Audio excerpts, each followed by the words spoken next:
Hi, everyone. I just wanted to thank you for joining us for this evening's first Interregnum pre-credit for Interregnum Spring.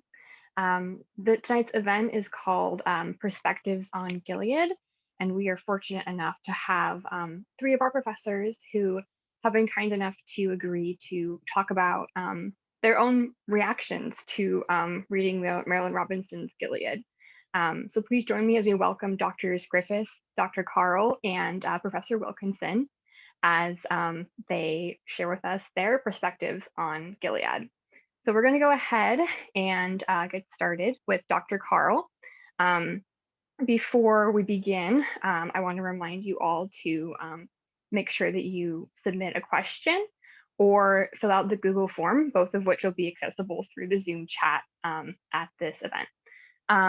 To get credit, do one of those two things. Obviously, we prefer you to submit a question, but whatever works best for you. Without further ado, I give you Dr. Carl. Welcome, everyone. The father-son relationship is perhaps the most vexing of all human relationships. If you read the Hebrew scriptures, if you read the literature of almost any culture, and if you read Sigmund Freud, fathers and sons and their conflicted relationship comes up everywhere. Most people think that Sigmund Freud is about mothers and sons, but he wrote a lot more about fathers and sons. And in the Gilead, Marilyn Robinson gives us 5 generations of fathers and sons. And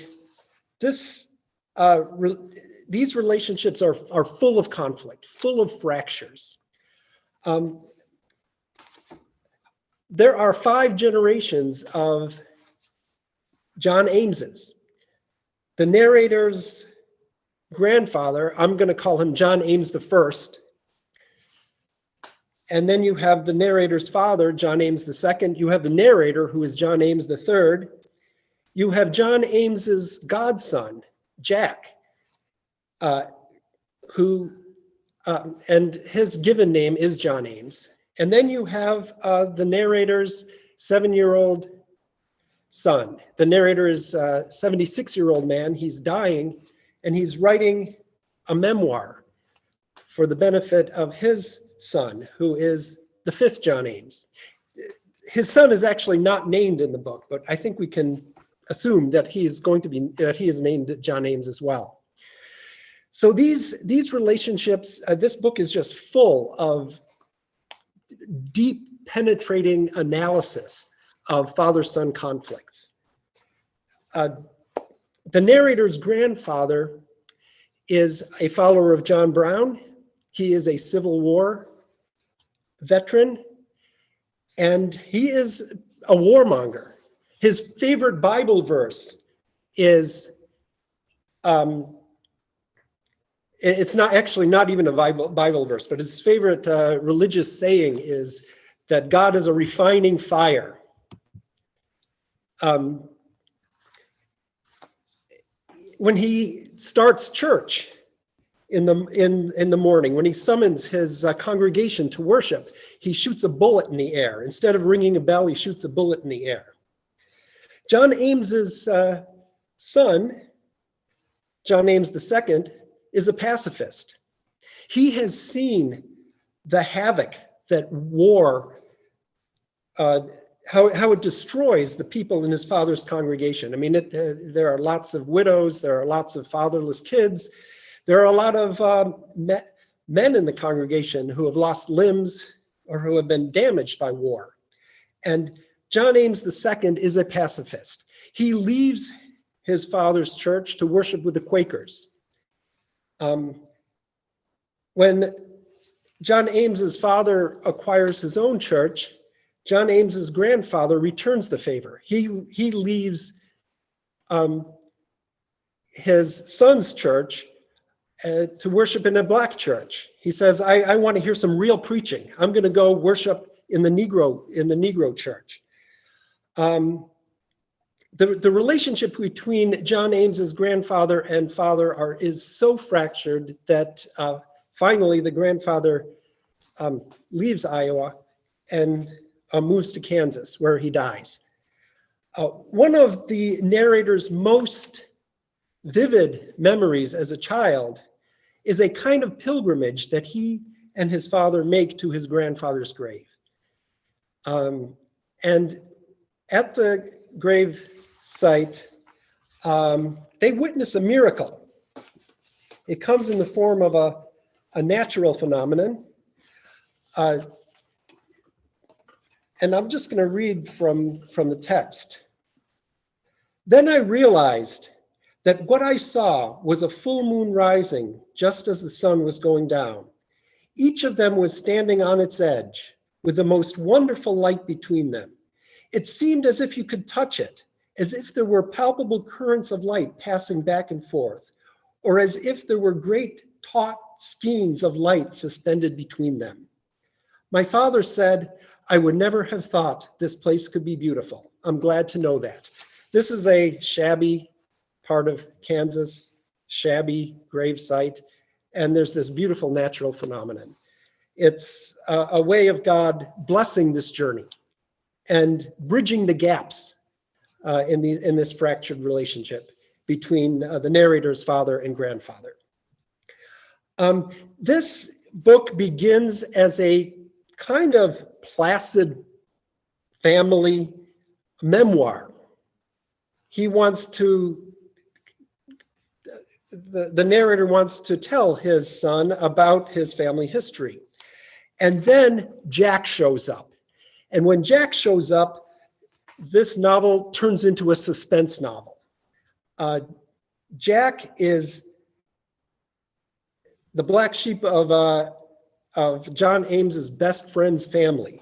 He's caused a lot of grief for the narrator and for the narrator's best friend's family, for almost everyone who's been in a relationship with him. He's been a kind of troublemaker, and John Ames's can't forgive him. He knows that he has an obligation to Jack. He knows that he's his godfather. He also, as a Presbyterian, as a Calvinist minister, he knows that he is obligated to forgive him of the sins of his youth. But John Ames cannot. Every word, every gesture that Jack makes is incriminating in John Ames's mind.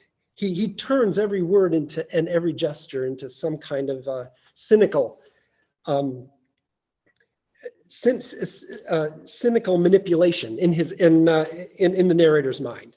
So the narrator is it really comes as a surprise in the novel, because the narrator presents himself as a very objective observer, and then all of a sudden, when Jack shows up, he is rattled. He does not have an objective view of Jack. He cannot give Jack the benefit of the doubt. And that is the dramatic tension in the novel. Is this relationship ever going to be resolved? And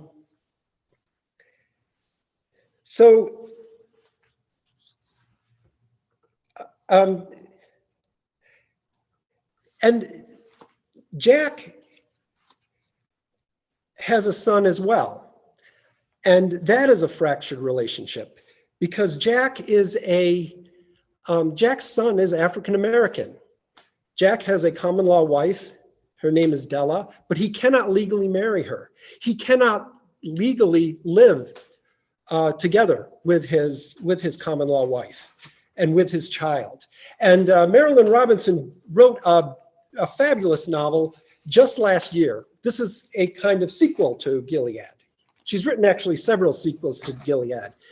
But Jack came out last year, and I'm just going to read just a few sentences from Jack. These are Jack's musings. He says about his wife Della, her child would be colored. And if the two of them went anywhere as father and son, there would be no more to say, dead to rights. This country had set up this whole crude order to thwart the creation of boys like his. He would see the boy when he saw his mother by stealth under cover of night. He would always be half a stranger to him, a puzzle to the child, an embarrassment to the boy, and an object of resentment. So Jack cannot have a normal relationship with his son, who is about the same age as the narrator's son. He's I think about 10 years old. The narrator's son is 7. And the narrator also has a fractured relationship with his son. The narrator is dying. He's a 76-year-old dying man. He is going to leave, and he's very aware that he's going to leave his 7-year-old son and their mother with no means of supporting themselves. He has no savings, and this is a source of both guilt and grief for him. So you have these 5 generations of relationships. You see the fractures in the relationships. You see how God's grace is working in these people's lives to really restore these broken relationships. I just want to conclude by talking about the role of baseball in this book, which I find fascinating. Theology divides the characters in the book, but baseball brings them together. One of the narrator's earliest memories is going to a baseball game with his grandfather, where they watch Buddy Fowler play. Buddy Fowler is an African-American baseball player, a very good one, and they go out and enjoy this baseball game together. The narrator has a brother, Edward, who's an atheist. Edward's given name was Edwards, after Jonathan Edwards. But Edward went to Europe, studied theology in Europe, became an atheist. He dropped the S off of the last letter of his name. So he called himself Edward. And so his brother breaks the heart of the narrator's family when he comes back from Europe as an atheist. And the narrator restores his relationship with Edward by playing baseball with him. Jack also plays baseball with the narrator's son. The narrator's too old and he's got heart problems. He can't teach his son how to play baseball. But Jack teaches John Ames V how to play baseball. So I think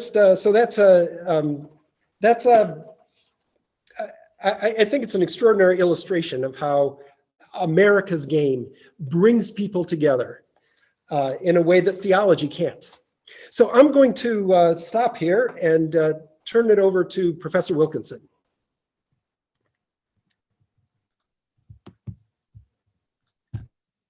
Actually, to Dr. Griffiths.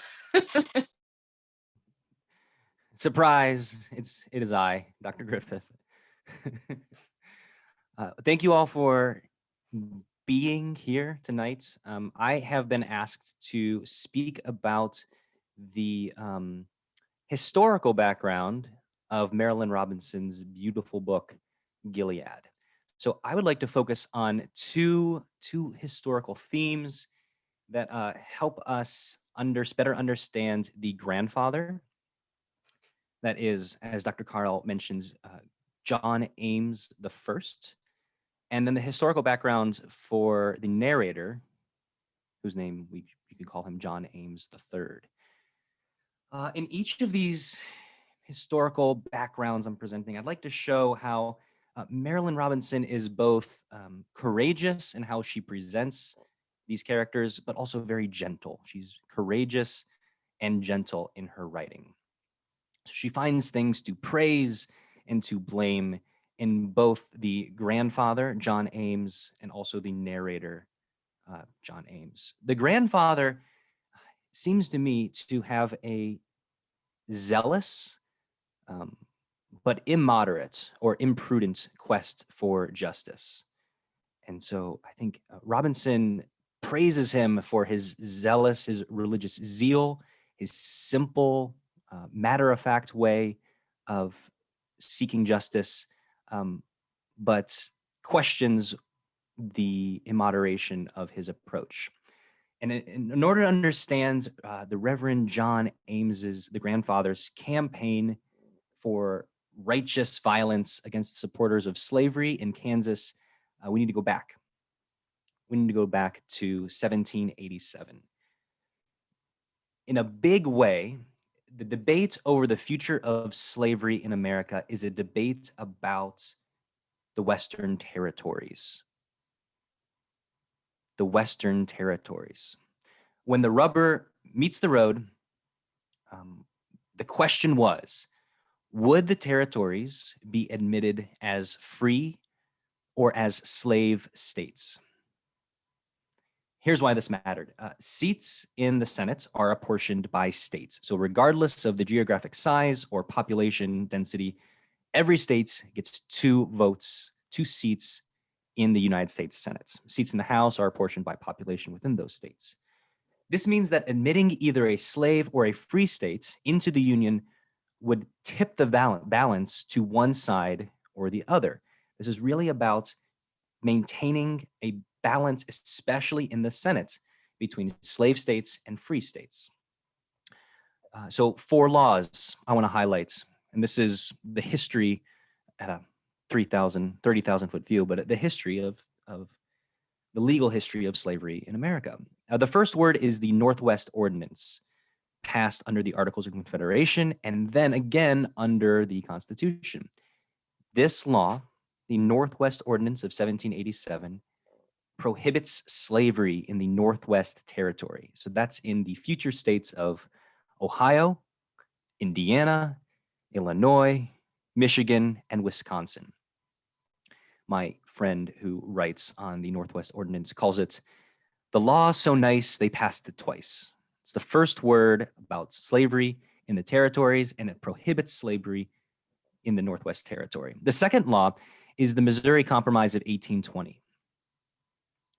After President Jefferson purchases the Louisiana Territory in 1803, the population in the South grows exponentially. And so that basically means that the population in favor of slavery grows exponentially.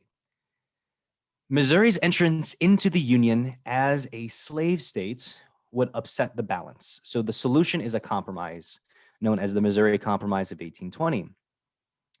Henry Clay, the Speaker of the House, brokers a truce of sorts that has 2 main elements. The first, it ties the admission of the slave state of Missouri to the admission of the free state of Maine, thereby keeping this balance in the Senate. And second, it prohibits slavery north of the 3630 line, with the exception of Missouri. This is the Mason-Dixon line. So silent on what happens south of that line, but north of that line, with the exception of Missouri, slavery is prohibited. Both sides see this as a win. The Northerners think slavery is much easier to keep out than it is to weed out. Their slogan is a familiar one to us in 2020 and 2021, stop the spread. Stop the spread. They're playing the long game. If free states outnumber slave states in Congress and amongst the states, then a constitutional amendments, maybe a nationwide prohibition of slavery is possible. The Southerners they tolerate this compromise because they get to keep their slaves, and also Missouri comes in as a slave state. Things change. At best, before the 1850s, the federal government, the Constitution, allows slavery to continue to exist in the South, but tries to choke it out in the North with the hopes that we can turn the tide. They can turn the tide eventually. That changes with the Kansas-Nebraska Act of 1854, effectively repealing the Missouri Compromise and repudiating the Northwest Ordinance of 1787.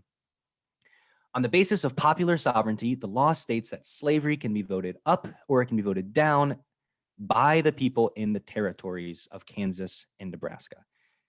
This is what Senator Stephen A. Douglas calls a don't care policy. The people of Nebraska will be perfectly free to form and regulate the issue of slavery for themselves. This, by the way, is the subject of the Lincoln-Douglas debates, and Lincoln is enraged at this development because he sees that the don't care policy is, quote, blowing out the moral lights in America. As one scholar puts it, a free people cannot disagree or to agree to disagree on the relative merits of freedom and despotism. A free people cannot agree to disagree on the relative merits of despotism. As a result of the Kansas-Nebraska Act, Kansas and Nebraska, these territories in what we call the Midwest, the Middle West, become the choke points in the national dispute about slavery. Abolitionists called free soilers and then defenders of slavery, they both rush to Kansas and Nebraska to be able to affect the drafting of these state constitutions. This is a time known as Bleeding Kansas. In November 1855, pro-slavery and anti-slavery factions face off in the Wakarusa War. A handful of people die. Hotels, newspapers, homes, and stores are ransacked and burnt. On May 21st, 1856, pro-slavery troops sacked the anti-slavery town of Lawrence, Kansas. And on May 23rd through 26th, 1856, abolitionists commanded by the famous or infamous John Brown attacks Potawatomi, Kansas. The abolitionists kidnap 5 pro-slavery men from their homes and hack them to death with broadswords in front of their families. This is the historical backdrop of the first John Ames. I find it funny that Marilyn Robinson, John Brown, and the Reverend John Ames, that's the grandfather of the narrator, they all move from east to west. Robinson moves from Massachusetts to Iowa. John Brown from, well, he's all over, but he grew up in Hudson, Ohio, my wife's hometown, so OH. He moves from Ohio to Kansas, and John Ames from Maine to Iowa and then to Kansas. The grandfather, John Ames, is armed with a Bible and a gun to, as Robinson writes, help free soilers establish the right to vote. The grandfather sees a vision at the age of 16.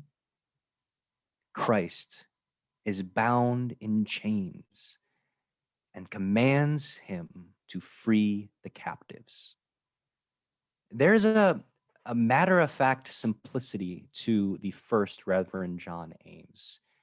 He has the religious zeal of the Puritans. He is, as Robinson writes, full of anger. He takes seriously the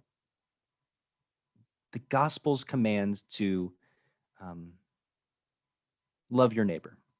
And the way he does this is by literally waging a war against pro-slavery people who moved into Kansas. So what I want to say about this is it's violence, and I think Robinson wants us to ask whether or not it's effective. So it's violence. The Reverend John Ames harbors the fugitive John Brown and his men in his church. So that's Reverend John Ames's church. As John Ames's young son, so that's the narrator's father, as the son scrubs the bloodstains from the floor the next morning sometime in 1855, 1856, a U.S. soldier with a southern drawl searching for Brown asks to borrow a horse because his horse had been stolen by Brown, as it seems. The boy refuses and the soldier leaves. Later, when the boy sees his father return, as Robinson writes, with that big gun in his belt and those 2 bloody shirts under his arm, the boy tells his father that a soldier was looking for him. Dark fellow, you say, kind of drawl in his speech. The Reverend John Ames, the grandfather, implies that he shot him and left him for dead in the field.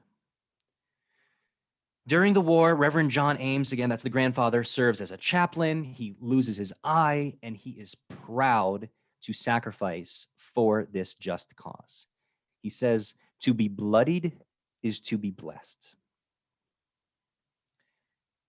So there's an admirable simplicity, matter of fact, here I am, Lord, send me quality to the old Reverend John Ames. But I think Robinson also wants to show us the, I don't know, at times absurd impracticality.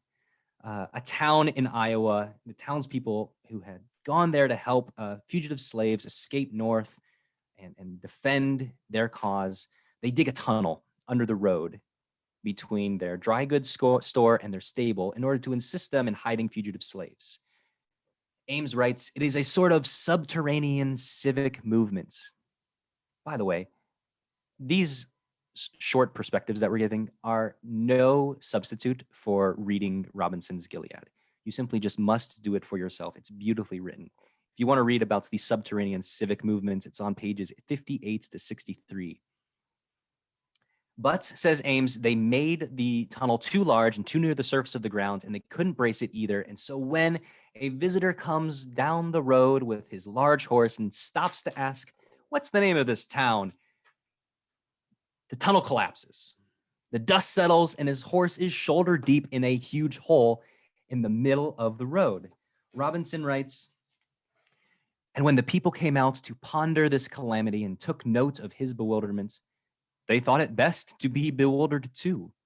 So they just stood there with their arms folded, saying, that's not the dangest thing, or words to that effect. And they discussed among themselves the risks that went on with owning such a horse. They offered to trade him a small horse for his large horse because they want to get him out of town, because like you can't have a hole in the middle of the road. That would be suspicious to the various pro-slavery people in the area. He's like, well, can I just have a shovel? And they're like, all the shovels were burned in a fire or something. He's like, that's weird. He finally accepts their deal and he leaves. But now there's still a huge horse in the middle of the road.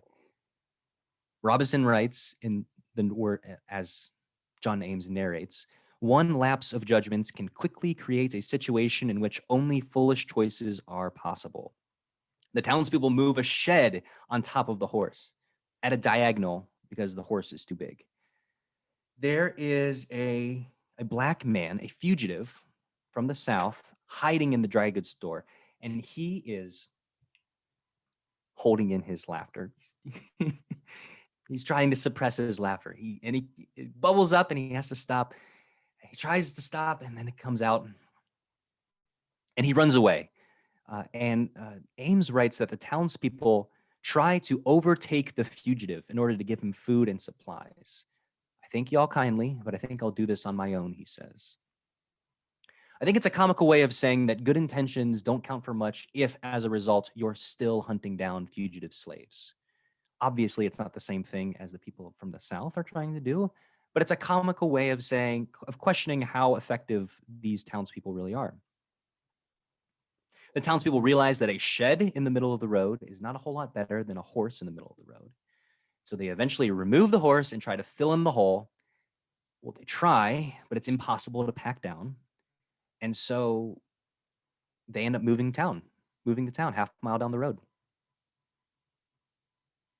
With the faith of a mustard seed, you can move mountains. And they try. They dig out a hill in order to get enough dirt to tamp down the tunnel that fell in.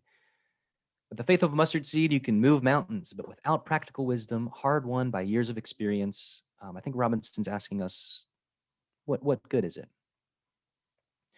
So Robinson praises the grandfather's simple but wholehearted pursuit of justice, even as she asks the reader to think about the violence it causes in its wake and what visions from God can accomplish without prudence. I spent a lot of time there. Let me conclude by talking about the narrator himself and the historical backdrop to the narrator's world.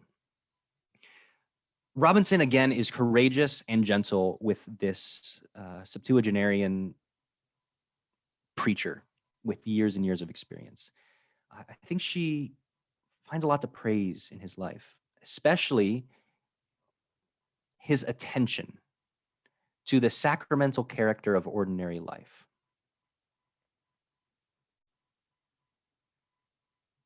Robinson writes elsewhere in her essay, Puritans and Prigs, which is found in her Death of Adam collected essays. She says that one of her projects is to rehabilitate Puritanism. Robinson attempts to refute what she thinks is a misconception about Calvinist theology. She writes that the Puritans should by no means be characterized by fear or hatred of the body, anxiety about sex or denigration of women, yet for some reason, Puritanism is uniquely regarded as synonymous with these preoccupations.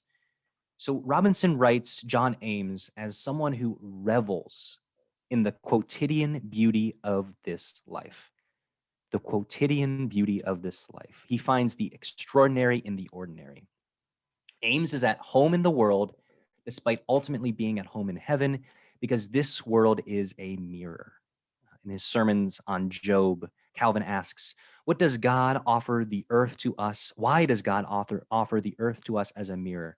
It is so we can contemplate in it his glory, his wisdom, his virtue, and his power.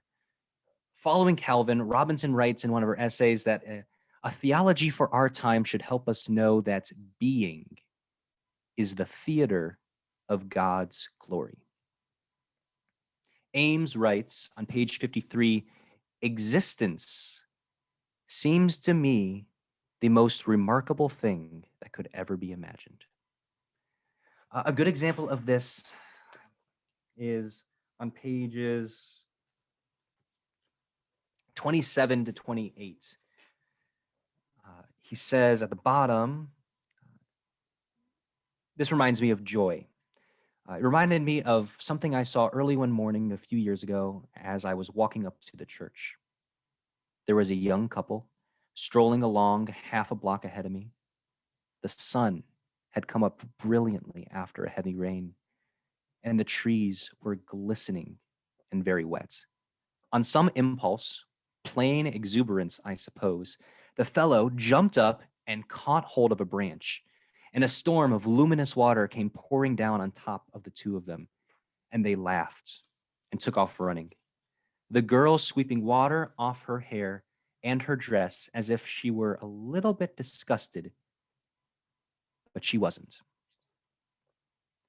It was a beautiful thing to see, like something from a myth. I don't know why I thought of that now, except perhaps because it is easy to believe in such moments that water was made primarily for blessing and only secondarily for growing vegetables or doing the wash. I wish I had paid more attention to it. My list of regrets may seem unusual, but who can know that they are, really? This is an interesting planet. It deserves all the attention you can give it. And so Ames asks us to have the courage to pay attention. Nature and being and playing with bubbles and pulling down rain on someone you love, these things, it's not grace itself, but they point to God's grace to such a deep extent that even heaven itself cannot totally erase this world. Ames writes, I don't imagine any reality putting this one in the shade entirely. And so Ames asks us to have the courage to pay attention. There are 1,000 reasons to live this life, every one of them sufficient, he says. Wherever you turn your eyes, the world can shine like transfiguration. You don't have to bring a thing to it except a little willingness to see. Only who can have the courage to see? Robinson praises Ames' attention to the simple beauty of life, which strikes us all the more that Ames does not pay attention to the racial injustices that have continued in Gilead and throughout America. So Ames pays attention to the simple beauty of the world as a mirror to God's glory, but seems inattentive to the racial injustices of his day. I don't want to say any more about that. I instead want to hand it off to Professor Wilkinson. Thank you. So before we start, I have two things I want to say. One is that we did not compare remarks. So if there are echoes across them, it's because we had similar reactions to this book. And the other thing I want to say is that I love this book so much that it's actually the book that my husband and I gave out to our wedding party when we got married back in 2006. So it's been an important book to me for a long time. Okay, so the first thing that was interesting to me in thinking about Gilead is this hymn that I learned as a kid in church. I grew up in a northern white evangelical church, and I didn't realize at the time that this song had its roots in African American spirituals. But of course, it's this song, "There is a Balm in Gilead," and the chorus, the verses have changed over time, but the chorus goes, "There's a balm in Gilead to make the wounded whole. There's a balm in Gilead to heal the sin-sick soul." The name Gilead has echoed across culture for a long time. Of course, if you've watched The Handmaid's Tale or read Margaret Atwood's novel, you'll know that it's the name of the significantly more dystopian place that's in that book. But Gilead is actually in the Bible, of course. It's an area east of the Jordan River. It's where Jacob flees in the book of Genesis from his father-in-law Laban with his 2 wives, their 2 handmaids, and their children. 12 of those children are the sons who will become the tribes of Israel. And American culture likes to pick up this place as a reference to something. The hymn was around for a century before it was picked up as a song of protest and liberation for the civil rights movement. Some biblical scholars apparently, and I'm not a biblical scholar, but I understand, think that the word Gilead means something like hill of testimony. But the hymn's lyrics aren't actually a direct reference to Genesis. They're a reference to Jeremiah 8:22, in which the prophet is delivering a message from God, mourning the hard-heartedness of the people and weeping for their exile from their homes. At the end of the chapter, Jeremiah has a message from God, and he says, "Is there no balm in Gilead? Is there no physician there? Why then is there no recovery for the health of the daughter of my people?" And some people take that idea and link it to the arrival of Jesus, who was supposed to be that balm to soothe the soul. This is BALM, like a lip balm, right? Something that you put on a dry and rough patch to make it smooth and moisturized. During the American Civil Rights Movement, the song took on special significance as a song of both lament and hope. One of the verses goes, "Sometimes I feel discouraged and I think my work's in vain, but then the Holy Spirit revives my soul again." Like most spirituals, you can find a lot of gospel singers recording it, the greatest singers alive. And one of the most famous recordings was Mahalia Jackson in 1967 in a live Easter Sunday concert. Certainly, Mahalia Jackson knew a lot about being a wounded soul. And if you go listen to it, you can find it on YouTube. It's really extraordinary to watch in this concert, which was a significant concert in and of itself. It's this sort of joyful and lament-filled song at the same time. So there's probably a reason that "There's a Balm in Gilead" became important for the civil rights movement. Coretta Scott King wrote in her autobiography that Martin Luther King, her husband, would quote the song when he needed a lift. So singing together, they were encouraging each other, testifying to what they'd lived through, and reminding one another why they kept going, even in the face of some pretty terrible stuff. When I first saw the novel Gilead, assumed that there was some link between the song and the book. And there isn't an obvious link that's not in the text. But I found myself humming it a lot when I finally picked it up to read it. And now every time I think of it, the song comes back into my head. And of course, what it's named for is Gilead, Iowa, which is the place that John Ames, who's a congregational minister, lives. And so did his father and his grandfather, all these John Ameses, as Dr. Carl and Dr. Griffith have talked about. In the book, it's 1956. Thereabouts, the same year that Mahalia Jackson met Martin Luther King and sang at a rally to benefit the bus boycotts in Montgomery, Alabama. As you know, if you've read it or been paying any attention, Ames is in his 70s in the book, and it consists of basically letters to his very young son. Ames's father, as we've said, has a history of concern not just for the church as ministers, but also for justice. His father was a pacifist. His grandfather was an abolitionist who served as a chaplain with the Union during the Civil War. And as Ames put it, he preached his people right into the war. Gilead also was once a stop on the Underground Railroad, but now it's 1956 at the dawn of the Civil Rights Movement, and it is a sleepy, dusty town full basically of white people. The small Black population of the town having been pushed out years ago, the church being lit on fire. Ostensibly, that fire is an accident. In reality, looking at American history, it was almost certainly a threat. Fires and lynching were widespread at the time. Whenever a person might get it in their head that the Black people who belonged to that church or even just in the town had gotten them out of line in some way. So it was almost certainly an act of white supremacy. And an interesting thing about Ames in the book, and Joe got at this a little bit, is that the book leaves us with the feeling that Ames has kind of come to believe that this was not that big of a deal. He knows it was a big deal. It had an effect on his family history. But whenever he's asked about it, he talks about it with kind of a diminishment of the significance of it. It was a little nuisance fire. It was not a big fire. There was very little damage. It was a very long time ago. And Marilynne Robinson is way too smart of an author to have that be an accident. She's really seeding something there for us to take note of as we read the novel, and as we read the 3 books that she's written since then.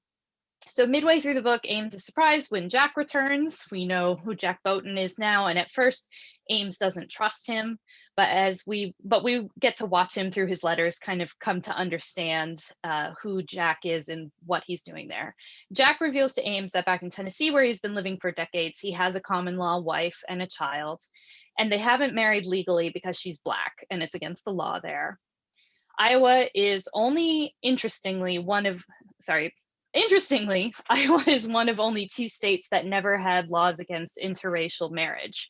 I actually learned that because Marilynne Robinson in 2015 did an interview with Barack Obama, who was president at the time and is a massive Marilynne Robinson fan. And she pointed this out in an interview with him that you can Google and go look up. So Jack wonders to Ames, because they're in Iowa, if it might be possible to bring his wife and their son to Iowa. But what happens in the book is interesting. So for all of the history of tolerance and agitation for the Union side in the war, heritage as a stop on the Underground Railroad, the town of Gilead, Ames knows in his heart, is simply not going to be ready for Jack Boughton to bring his Black family home.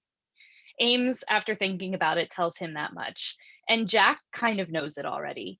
Even in what President Grant once called the shining star of radicalism of Iowa, belief in liberty and belief in equality are running along separate rails, and they're separated by fear and mistrust.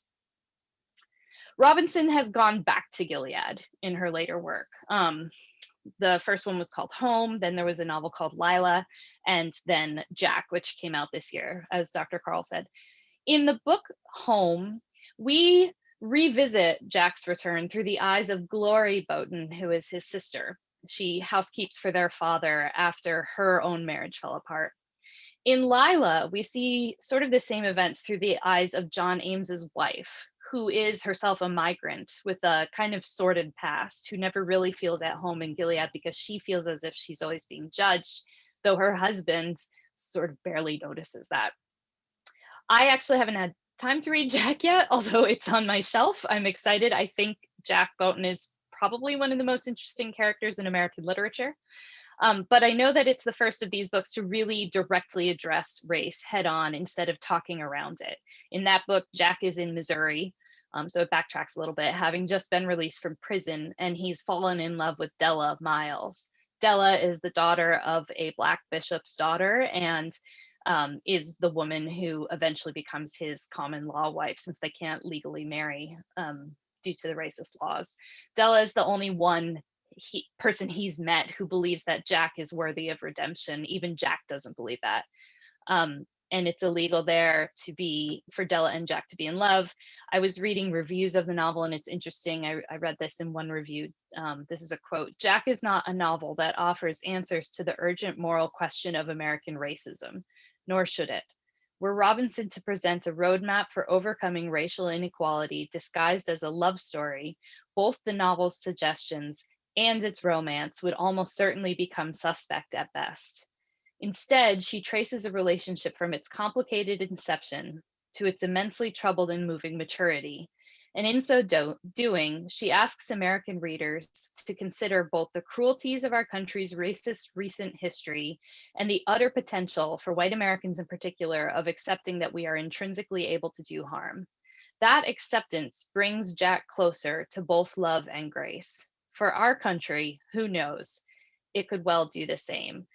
This is interesting, right? Because when we talk about things like reconciliation, we can't reconcile with someone who we haven't been honest with, and we can't reconcile with someone if we refuse to see them for who they are. And so Robinson in this quartet of novels has been making a subtle argument that in order for us to find something like reconciliation within the US, we have to be willing to face our history. And that's not something that the town of Gilead or that John Ames is quite ready to do yet when we first meet him. Through the quartet of novels, a bigger picture emerges of Gilead than the one that Ames's limited vision offers up in Gilead. It's not just an idyllic stop out on the prairie, or at least that's not all it is. It's a place full of longings unfulfilled and stories that have been not told in their fullness. It's interesting to me, and this is funny that this was already brought up by Dr. Griffith, but it's interesting to me to think about Gilead in the context of Robinson's writing on Calvin and on the Puritans, especially because both she and Ames professed a lot of love for Calvin, and that's a little surprising. Marilynne Robinson is a self-described liberal Protestant who is a formidable interpreter of John Calvin, the theologian. And of course, many people think of Calvin incorrectly, but they think of him as this sort of dour, strict, condemning Puritan. I think Robinson and Ames, both of them, might argue that Gilead's somewhat half-hearted commitment to racial equality, priding itself on being open, but not open enough that a Black woman and white man could live there free of care, that the problem is that Gilead is not Puritan enough. So if you look at what Robinson actually says about the Puritans, it's really interesting. Robinson takes a position on Calvin and on Puritanism that's basically at cross purposes with how most people think about it. In a review of one of Robinson's books in 2008, the critic James Wood wrote in the New Yorker, "She loathes the complacent idleness whereby contemporary Americans dismiss Puritanism and turn John Calvin, its great proponent, into an obscure moralizing bigot." In that essay that Dr. Griffith mentioned, Puritans and Prigs, Robinson describes Calvin's belief in humanity's total depravity as something much gentler than you might suspect. Here's the quote: "The belief that we are all sinners gives us excellent grounds for forgiveness and self-forgiveness, and is kindlier than any expectation that we might be saints, even while it affirms the standards all of us fail to attain." So a Calvin-inflected outlook, a puritanical outlook to Robinson, and she's being a little sly here, but a puritanical outlook is one that actually says we're all fallen and we've all sinned, and acknowledging that actually frees us, because then we don't have to act like we're perfect. We don't have to act like our pasts aren't checkered with all kinds of things that we wish they weren't there, but it also gives us a standard for what goodness looks like, and that should be freeing for us, and it should also give us a way to be forgiving and gentle with one another. If you read Marilynne Robinson's nonfiction, my hat is off to you. It is quite dense. At times, it's a lot more barbed and polemical than her fiction. It's definitely more polemical than her fiction. And she has reserved some harsh criticism for some elements in American Christianity that she associates with fear. Particularly in issues with guns, race, fear-mongering media, and politicians. In 2015, she wrote a piece for the New York Review of Books in which she wrote a really stunning phrase, I think, which is that fear is not a Christian habit of mind. The Puritan tradition in her imagination cannot coexist with zealotry or polite bigotry. So, though Gilead, Iowa is the setting for novels that are fundamental about grace, it's not really Puritan enough by her definition. The town of Gilead is not Puritan enough. It is haunted, even you could say, by ghosts, even if its pious residents wouldn't put it that way. Its ghosts are very American ghosts, praising liberty, but not all liberty, fearing unknown, fearing the stranger, the different person, the sojourner, preferring them to keep their voices to themselves. It's a town of hope deferred and things left unsaid. What Robinson shows in the Gilead books, I think, is really complicated. Characters who embody a country that is not quite willing to face its past injustice, but would prefer to talk around it. I'd say it's a synecdoche, meaning like a encapsulation of the response that people still give when issues of racial trauma and violence surface today, a sort of tendency to want to look away and to fear what would happen if we own up to the past. Lynchings, burning of settlements, denying rights, actions to keep people oppressed. Robinson finds an answer in the refusal to fear. Robinson finds an answer in the refusal to fear, rooted in the knowledge that we will find much of our common humanity in all being sinners in need of grace, and not one of us is righteous. That, I think, is meant to help us open our eyes to who we really are. So with that, I will open it up to questions in the time we have remaining. I'm going to mute myself. Thank you, Professor Wilkinson, for finishing that up for us. And first off, I wanted to thank all of our professors for being here tonight, taking time out of your Tuesday. You guys could have been anywhere in the world, but you're here. So thank you so much. So I wanted to start by going through a couple of questions that were for specific panelists before we get into general questions that I'd like to have all of you answer, provide your thoughts on. So the first is for Professor Carl. Since you mentioned baseball near the end of your little speech, the student wanted to know, is there a sense in which, similar to how baseball functions to convey certain things better than theology is able to, do you see there to be a benefit to attempting to convey theological or religious ideas by means of things like baseball or worldly activities at large, kind of tying in, theological ideas into everyday situations? What do you think?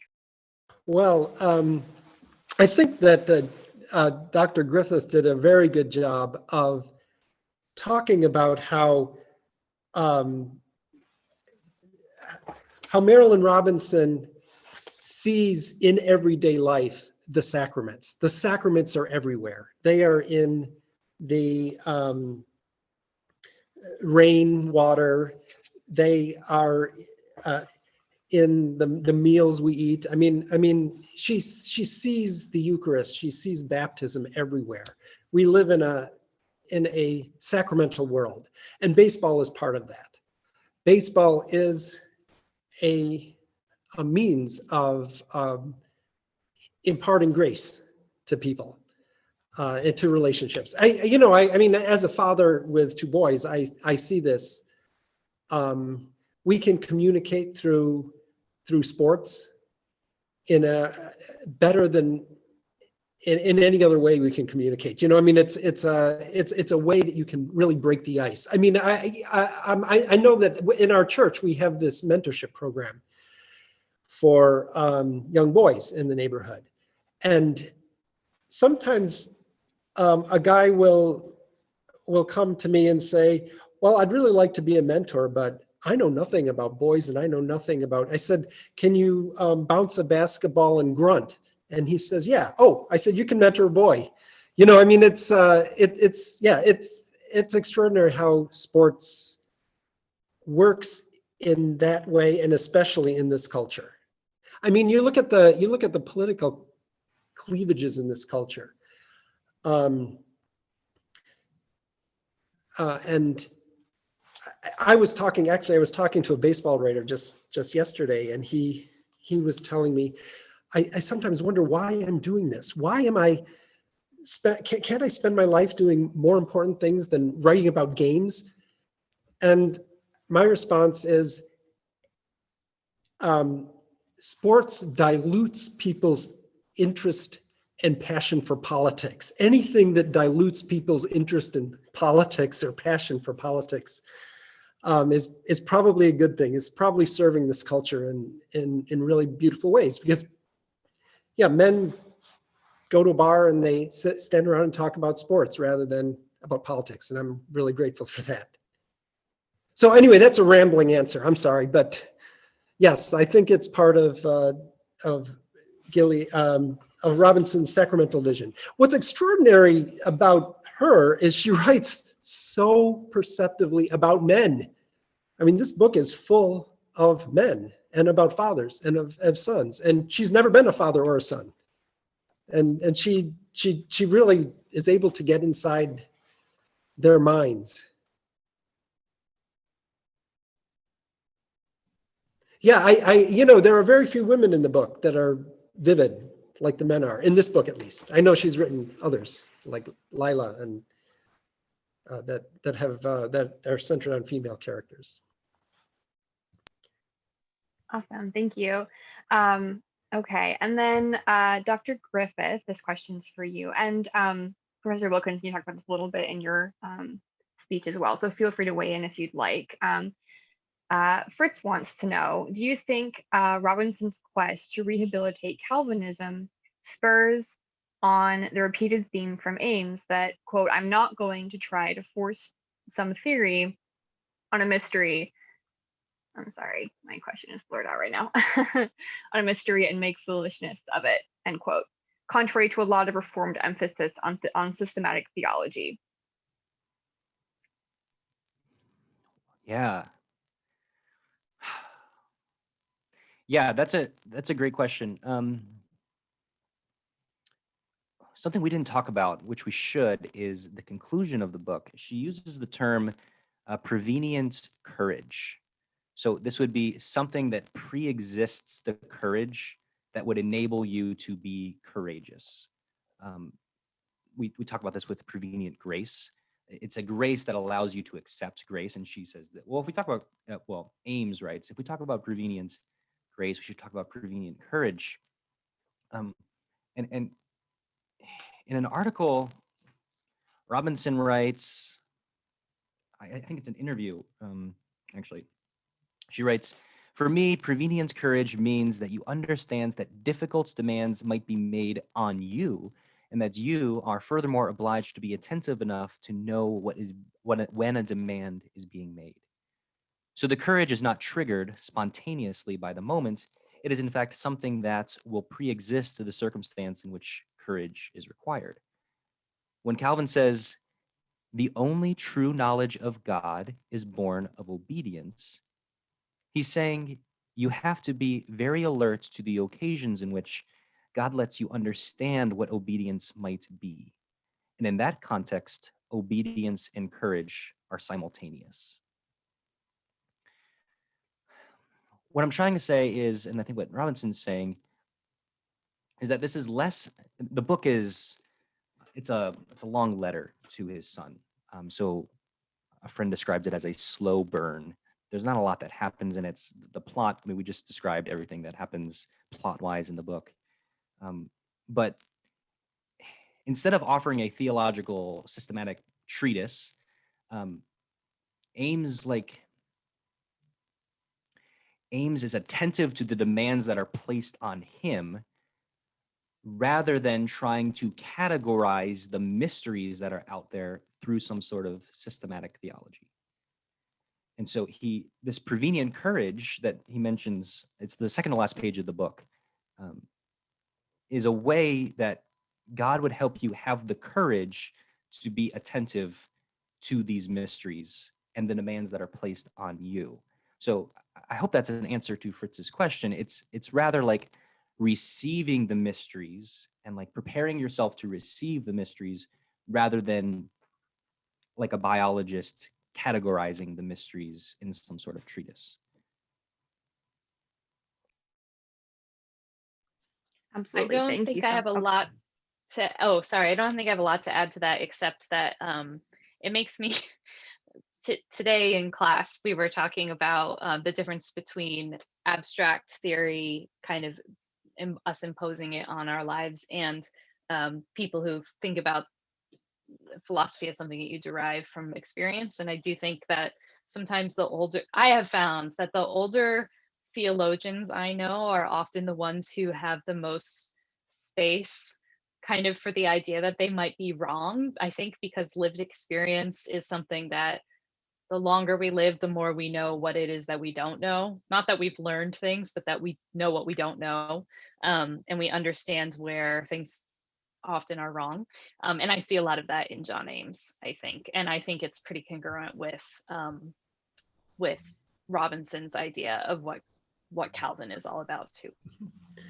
I just want to add that I think Calvinists have done a disservice to Calvin by emphasizing the doctrinal.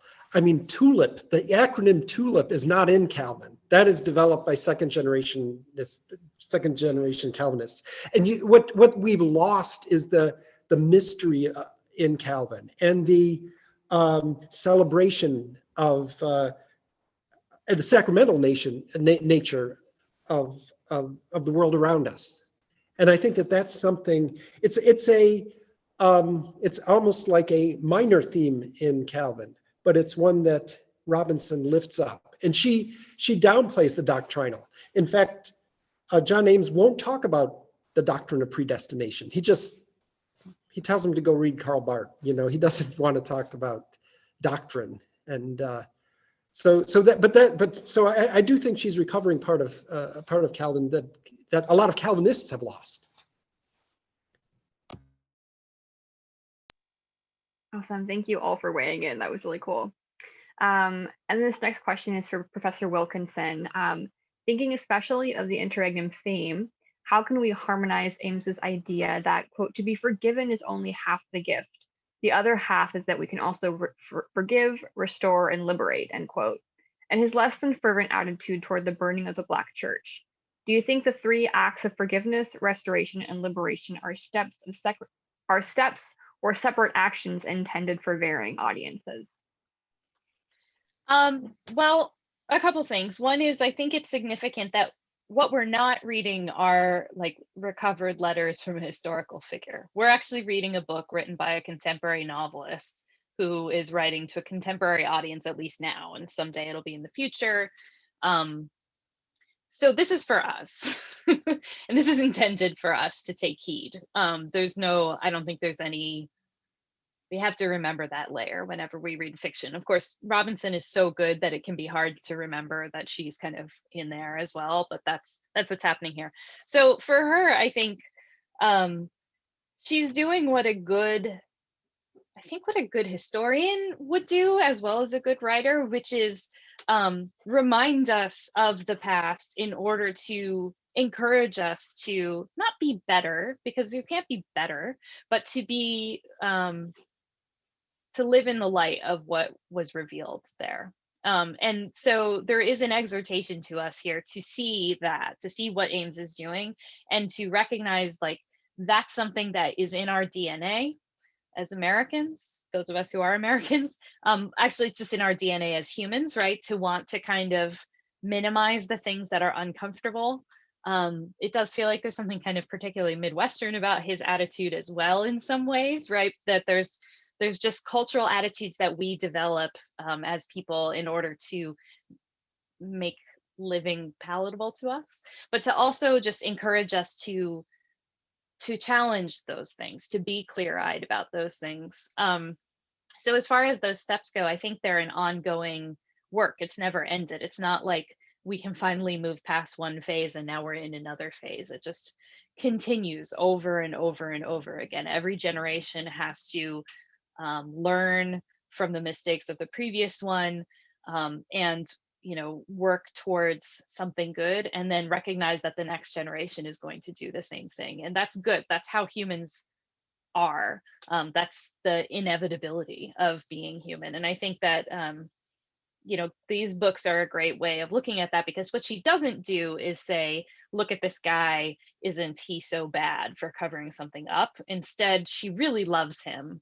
And we love him too. It's impossible to not love him. But she doesn't pretend that he's perfect or give us an unambiguous character, even though she's giving us him through his own eyes. Even he has blind spots, right? And that's a character that we can emulate in the sense that we know we are like him, and yet we have, we have different blind spots. We have different things that we miss as well. So I think all of those things are kind of mushed together, but it's always important when we're looking at a work of art to remember that, the character is not the author. The author is giving us the character in a specific way in order that we might see them through a particular lens. And Ames is a great one, and so is every other character who narrates one of her other novels or is the kind of main character in them. Perfect. So this next question is for all three of you. I'm going to have Dr. Griffith start, if that's okay. This is from a student. They want to know, when you think of reconciling and confronting our history, how do you each bring scripture into the equation? And what are the things that you all pray about specifically in guiding those conversations?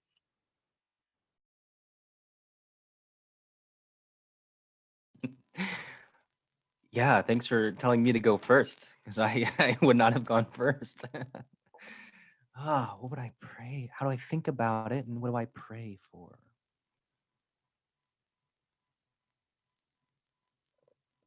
I the, there are a variety of ways to answer this question. The one that comes to mind first is I turn to the Psalms and I lament. Uh, yeah, why have you forsaken us, O Lord? How long, O Lord? How long? I am weary with my moaning. Every night I flood my bed with tears. My heart wastes away because of grief. It grows weak because of all my foes. Yeah, so the more I learn, the more I learn, the more I lament. I guess that's the way it is with.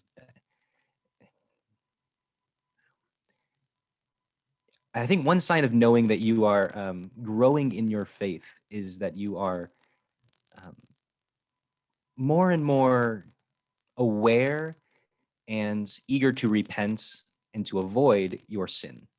So in some ways, your growth as a Christian is an increasing awareness of all the idols that you had put in God's place in your own heart, that you've hidden, you've turned off the lights, and so you keep turning on lights, and oh my gosh, there's another idol. And so and that I think works the same way with when we read our history.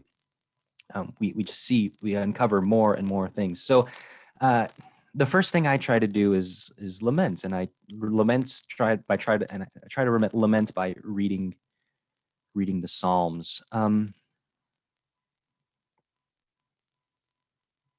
Yeah, I loved what Professor Wilkinson said. I think she quoted Robinson saying that uh, the doctrine from Calvin shows us that we are both sinners, but it also shows us a standard, and so we can be free to be sinners, even as we strive, as we work out what has been worked in.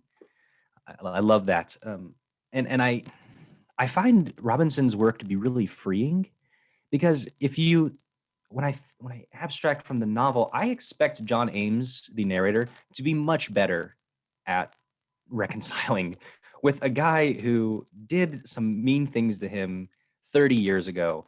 Like, here is a 70-something-year-old man who's basically on his deathbed, and he's like, oh, one time this kid stole a pen or something like that. I mean, I'm trivializing it a little bit, but I find it very liberating that Robinson just, doesn't end the book with like a grand celebration that Jack's gonna move back to Gilead and everything's great. And it's a very sobering and realistic picture of just a step towards a reconciliation. And that is in some ways saddening.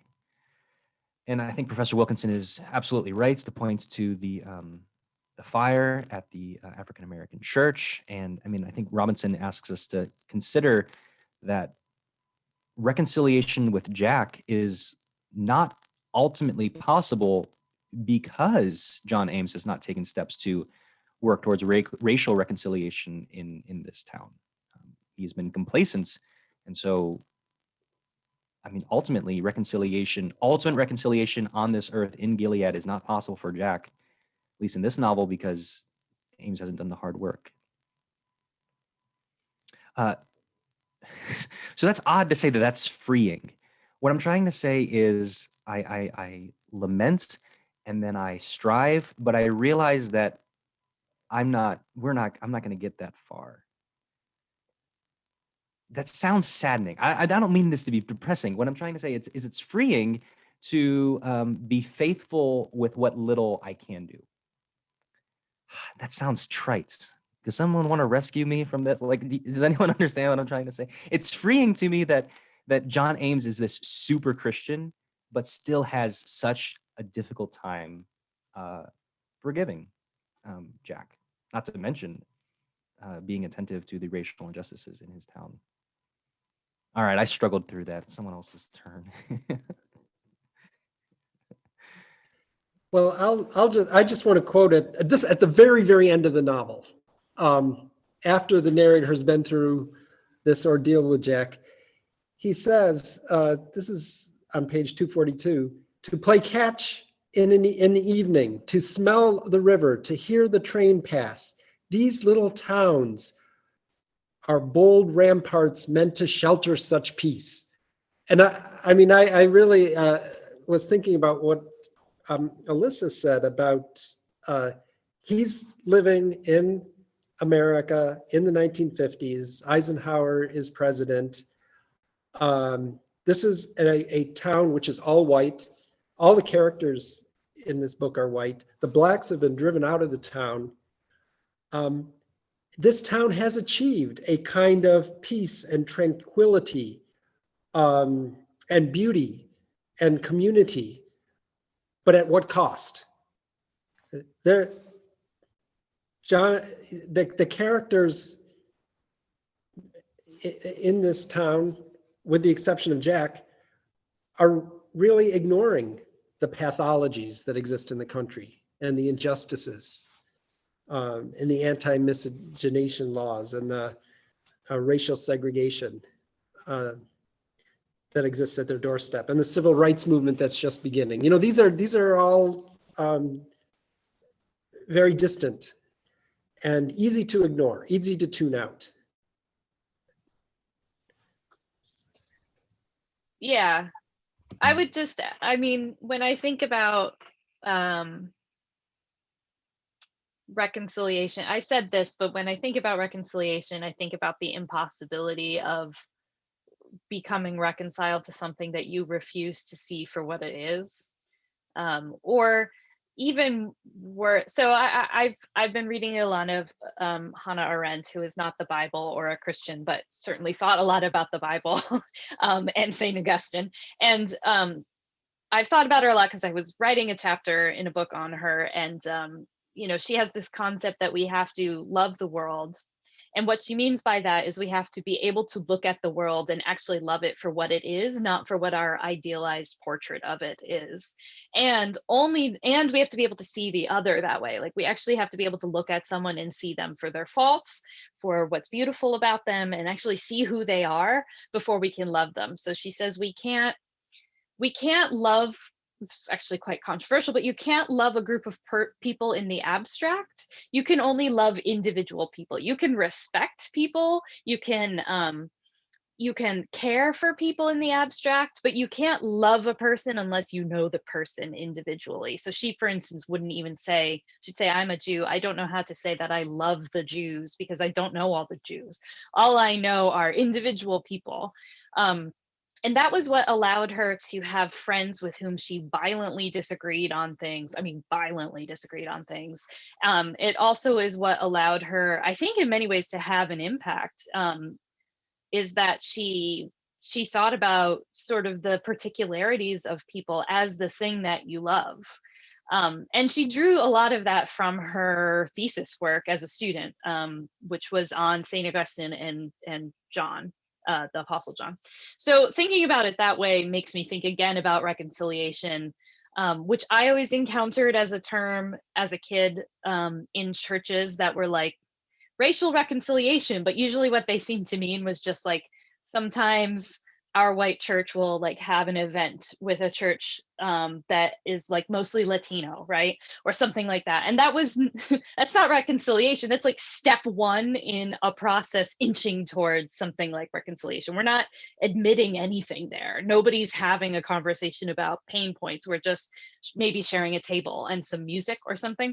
So reconciliation is something much more difficult, and it has to start with actually seeing what's happening and being willing to open our eyes to that, and to listen when people tell us that something is happening or something is wrong. And so I think what Dr. Carl just said is exactly right, that, you know, they've created a haven, but they haven't quite reckoned with what it took to get that haven and what it means that they're maintaining it.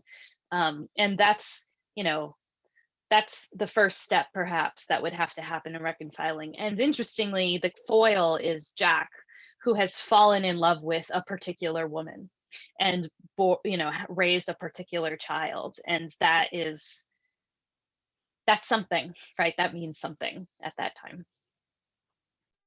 Yeah, Jack in some ways opens up the character's world to this other world out there that's unjust and needs redeeming.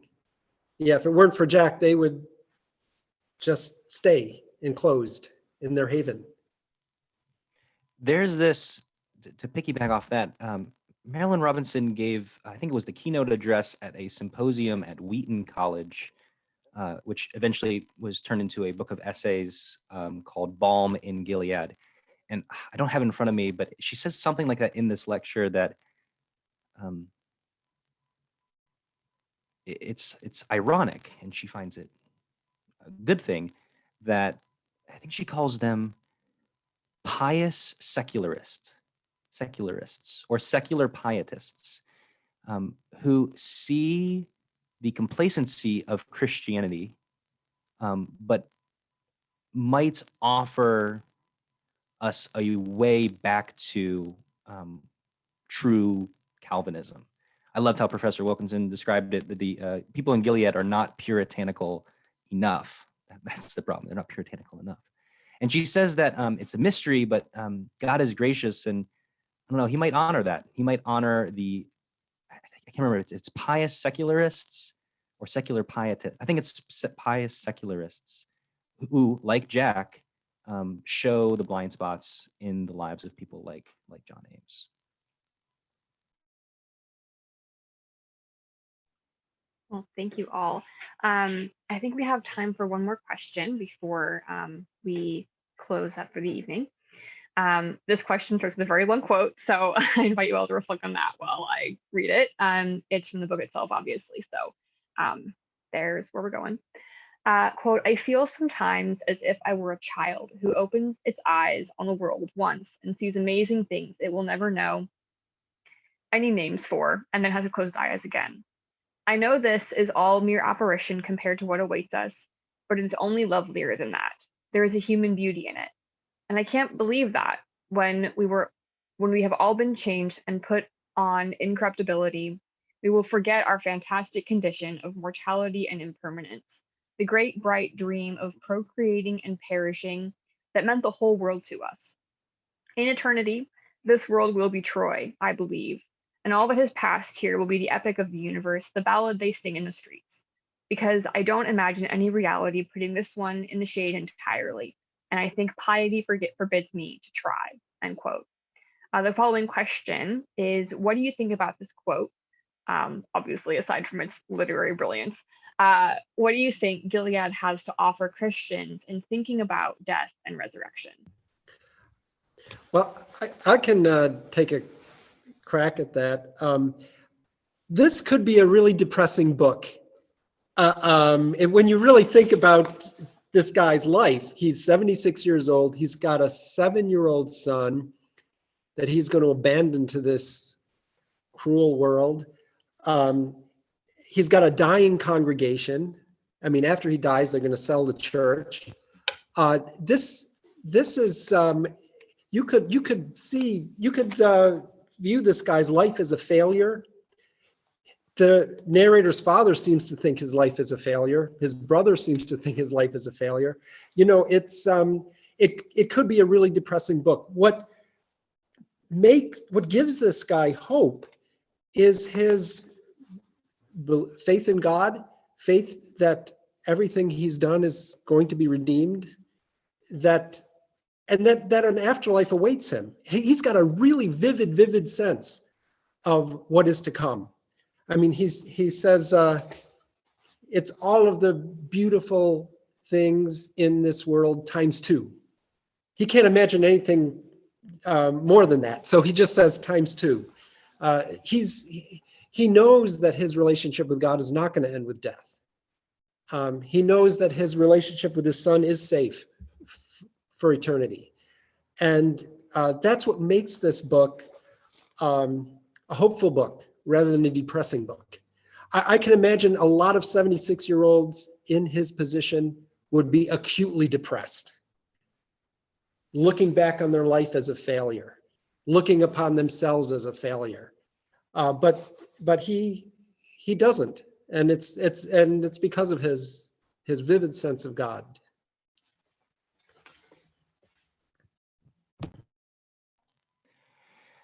Yeah, I just want to echo that. I think that there are, you can err in two ways. There are probably more ways you can err, but here are two ways that you could err. You could think that you could be depressed because there is no life after death. You could believe that there is no life after death, and so the death from afterlife kind of permeates your life and kind of sucks the life out of it. Or you could think that this life doesn't matter because there is a heaven that we're all going to. And so that too sort of sucks the life out of the vitality, out of this life, and it kind of stores it all up for heaven. So there's two ways you can go wrong. And John Ames does neither of those things. His ultimate home is not here on earth. But eternity is like permeating his life before he dies. It's pointing to God, and God is presence. And so even in this life, and so that means that this life is beautiful. And so that, I think I quoted that in my brief talk earlier, that heaven will not put the earth in the shade entirely. Heaven is better, way better in ways that we cannot understand, but that doesn't mean that life here is not worth living. The eternity is like seeping through that's a weird way of describing eternity, but it like seeps through the cracks. It's growing through the cracks even now, and all we need to have is the courage to see it. So it's a way of feeling somewhat at home here on earth because it's beautiful here, but also not feeling ultimately at home because our ultimate home is in heaven with Christ.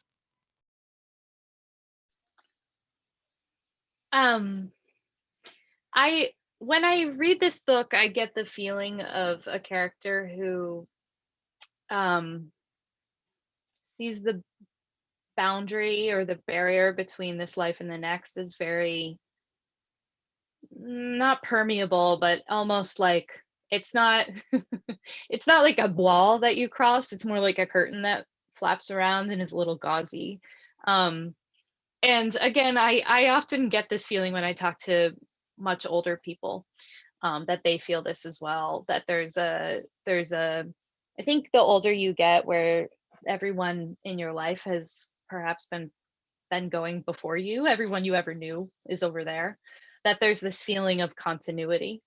It reminds me, unsurprisingly, very much of a sense that you get from some of the films of Terrence Malick, for instance, or other authors who deal with this. It also, I think, is not totally unconnected to, although I don't have time to get into this, Robinson's first novel, Housekeeping, is not in the world of Gilead. It's a wonderful novel, but it's not in, but it's about a kind of a very dreamy and odd and watery barrier between kind of life and death and where they are. It's tremendous, and it's deeply influenced by the transcendental authors, and also just sort of Moby Dick is all over it, for instance. So there's this kind of it's just very interesting. So anyhow, all that to say, I think that that's a bit of the view that John Ames has taken on. I don't know whether it's Robinson's view particularly, but it does feel like that view where there's a continuity between those two things. And I find that to be really beautiful. I think it also is probably going along with his he doesn't feel the need to grip so tightly to a doctrine of the afterlife anymore, where this, who goes and who doesn't and all of this kind of thing. It's become more beautiful to him and more I'm lacking words here, but more of like, this is going to be the much bigger and better version of what we've been living, rather than a whole different thing, because a good God would give us a taste of that here. And so I find that to be really inspiring for myself. I think that anyone who's encountered grief or loss would also see that as something that's different. It's a different way of thinking about things. It also notably runs against the grain of what people think the Puritans think, which is this fire and brimstone idea, right? That like God's kind of just waiting there, excited to shove you off a cliff into hell. And it's not how John Ames thinks about it at all, it doesn't seem. So yeah, so I think all of that is there. And for myself, I hope that when I am at his age, that I am thinking the same way, despite knowing my own flaws and faults, and despite having wistful feelings and maybe even regrets about what I'm leaving behind.